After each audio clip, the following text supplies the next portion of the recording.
Mabuhay na hapon, Bicolandia. Narito ang latest update tungkol sa lagay ng panahon ngayong March 21, 2026, alas 5 ng hapon dito sa Kabikulan. Tuluyan nang humina ang northeast monsoon o amihan at hindi na ito nakakaapekto sa anumang bahagi ng bansa. Dahil dito, naaapektuhan na ng easterlies o mainit at maalinsangang hangin galing sa dagat Pasipiko ang buong bansa. Wala namang namomonitor na bagyo o low pressure area sa loob at labas ng bansa. Wala namang inaasahang mabubuong sama ng panahon sa susunod na 2 linggo sa loob at labas ng PAR. Dito sa Bicol Region, bukod sa mainit at maalinsangang panahon, asahan pa rin ang paminsan-minsang bahagyang maulap hanggang sa maulap na kalangitan na may kasamang pulo-pulo o isolated na pag-ulan, pagkulog at pagkidlat dulot ng localized thunderstorms lalo na sa hapon o gabi. Posible rin ang pagbaha at pagguho ng lupa kung may severe thunderstorms. Magtungo naman tayo sa kondisyon ng hangin at karagatan.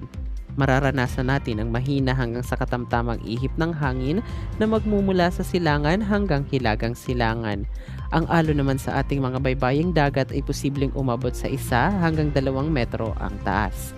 Wala namang nakataas na gale warning sa mga baybayin ng ating rehiyon. Ang agwat ng temperatura sa Kabikulan bukas ay maglalaro sa 22 to 31 degrees Celsius. Inaabisuhan ko ang lahat na mag-ingat sa posibilidad ng heat cramps at heat exhaustion dahil ang heat index o ang init na mararamdaman ng ating katawan bukas ay maaaring umabot sa 36 degrees Celsius. Kaya huwag pong kalilimutang uminom ng maraming tubig, iwasan muna ang pagbilad sa araw at magdala ng payong o magsuot ng sombrero kung kailangang lumabas. Ang araw ay sisikat bukas ng alas 5:48 ng umaga at lulubog bukas ng alas 5:56 ng hapon. Para sa pinakabagong ulat ng panahon at advisory sa Kabikulan, i-follow ang ating social media account o di naman kaya ang official page ng Pag-asa Southern Luzon. Ito po ang inyong Bicolano meteorologist, Ralph Bismonte.